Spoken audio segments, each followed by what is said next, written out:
Welcome guys to our another interactive session. We are here as Alex TV and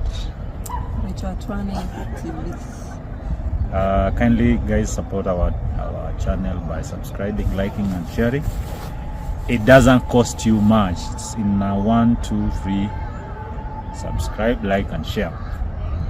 So today we have a visitor. I'm also a visitor on the other side, the amazing Rachel, and I'm also the visitor, Alex.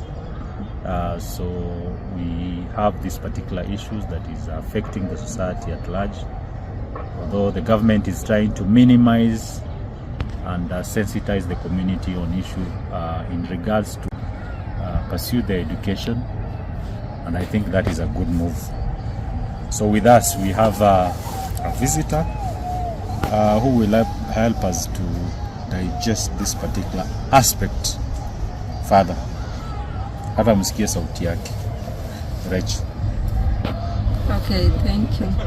Okay, I think when it comes to issue female, I can summarize it as gender-based violence, and I want to talk of maybe two dimensions, whereby on our side we try to rescue girls from early marriages and also from FGM. I think those are the two areas where we have really tried to come in handy and help a lot of girls from those two issues. Those are the two major issues affecting our girls from my region, and we have really helped quite a lot of girls. We have a rescue center. We call it rescue center because we rescue them and they stay there fully.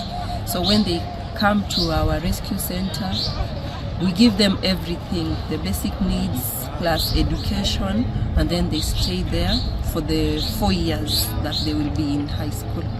That is what I can just say in a nutshell. So when you're talking about rescue centers, you see we are talking about the girl child. Does it also mean that you also rescue boys? Okay. Or which kind of problems guarantees rescues?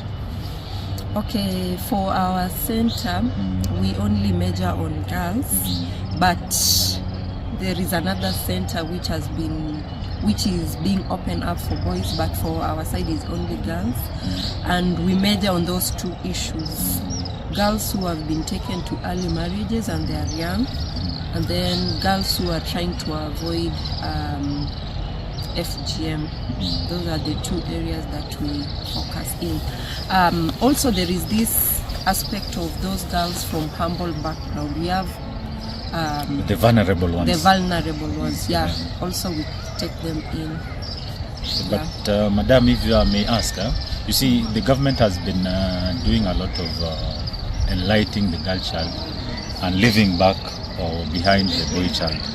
So your rescue center, is it sponsored by the government or it is sponsored by somebody? Okay, our rescue center is being sponsored by non-governmental organization. We have donors, and the people who come in handy are the World Vision. We have donors from US. They give us financial support and all that.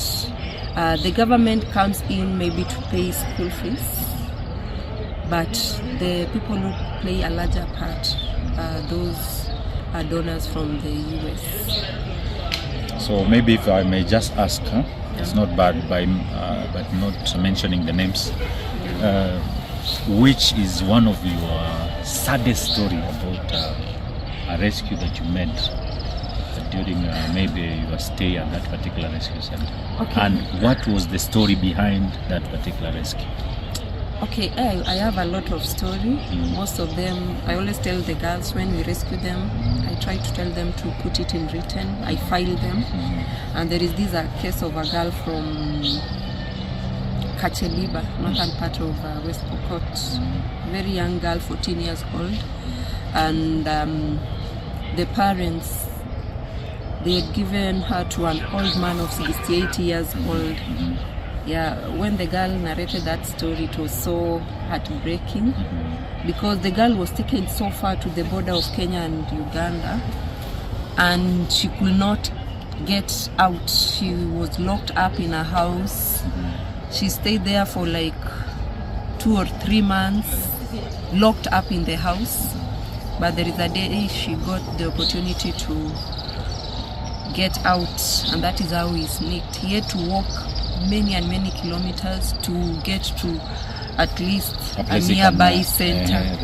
Yeah, when he reached there, he called the number of the rescue number. Not the rescue number. He had the number of his head teacher primary. He called him, and the head teacher told him, just take a boda, come up to where I am, and then I'll pay the transport. And the teacher did that, and then the head teacher brought the girl to our school because the girl was in Form 1. She was supposed to join Form 1. Yeah, the story, it was so heartbreaking and all that. Yeah, he had been abused sexually and all that, but thank God she was not pregnant. Yeah, that was not infected because when she came, she had to undergo those tests and all that. She was okay. It was so heartbreaking when she narrated that story. Yeah, I think that was because when she was narrating, I even cried. It was a very sad story. Sorry. What do you think makes the community go against the girl child? At times, not all communities go against the girl child, but what makes, from your interactions and the stories that you've been given by those particular victims, what is the best line? What I can say, number one, the reason why maybe many people from my region, they're against girl child or they force them into early marriages is because of poverty. That is the major reason. They want to give out the girl so that the parents can get some cows and goats. So I think the major reason is poverty. Number two is ignorance. These people, they have not seen the essence of educating a girl child. They don't know the importance of education. So those two things, it is really affecting them. Poverty and ignorance, that lack of exposure. They don't know the importance of education. Yeah. So in most cases, we can say there are some cultural benefits that this family attributes to having a girl in our society. Yeah. They are using that particular benefit badly, isn't it? Yeah. They want to benefit early before the kid is exposed to education. Yeah. So what would you suggest as measures that the government can take? Because we are living in the 21st century where I would not expect such kind of primitive, or let me say primitive for lack of a better word, cultural practices that disfranchise the girl child to an extent that they don't feel to be part of the society. What do you think should be done at this particular Okay. point? I think measures are there, but it has not been implemented. I think what the government can do, it is use the administrative system at the lower region, maybe the chiefs, the nyumba kumi, to talk to these parents. I think that will go a long way. Even these girls, when they come to our school, we talk to them, and those who go home, we tell them, go and tell your parents, go and enlighten your parents about this. And then we also have those girls whom we have rescued. They have gone up to university and they have delivered to the society. Are you seeing some improvements in terms of? Because when I joined that school, that is way back in 2012, the school had a population of they were 48 girls, and right now as we speak we have a population of about 600 girls. So I think they are embracing that idea of taking the girl child to school. Yeah.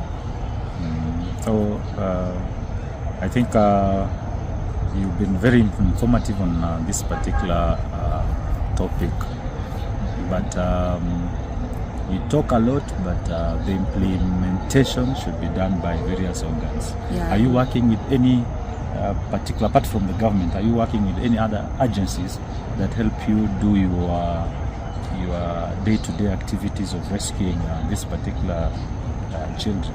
Yeah, we have, apart from the government, for example, we have this NGO, United Girls.